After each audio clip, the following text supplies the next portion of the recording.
Aitah for getting a mother of two arrested because she assaulted me at work? I, 19M. Work in a fairly popular chain retail store.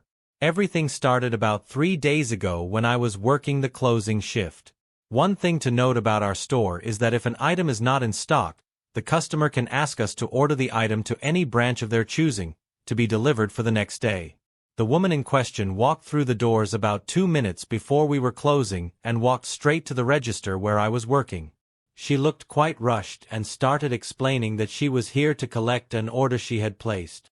I politely explained that the area to collect deliveries had closed several hours ago and that she would have to return tomorrow if she wanted to get her delivery.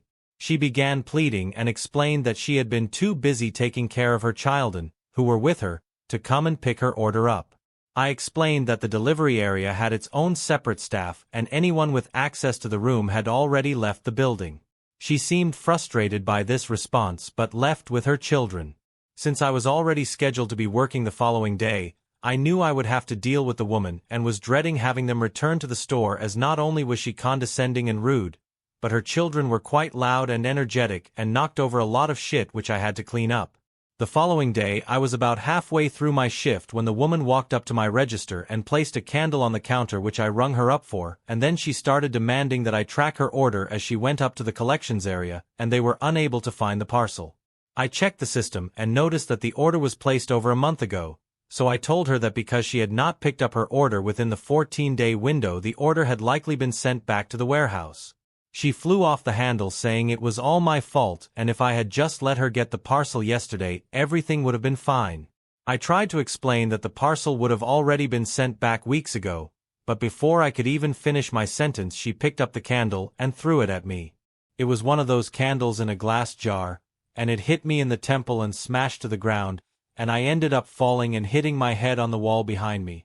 As I was trying to get up, she started shouting even louder and started throwing other various objects at me. The commotion must have attracted security, as they ended up taking her to the back and held her and her 2 children there until the cops showed up, and my manager told me to go to the break room until she called me on my headset. I ended up sitting in the break room for about an hour and a half until my manager walked in with the cops. They sat down and started asking a bunch of questions about what happened, and I told them everything. Then they asked me if I wanted to press charges on the woman, and even though I was not seriously injured outside of a bruise on my head, I told them I would. My manager then told me to clock out early and said I could take the rest of the week off. When I went home I told my mom everything, and she called me a heartless asshole and told me she didn't raise me like this. She said I should have thought about the impact it would have on the woman's children to have their mother in jail, and that I wouldn't understand how difficult it is to be a mother. I initially thought I was in the right, but after talking to my mother I am now second-guessing myself, so I just want to know, Aitah,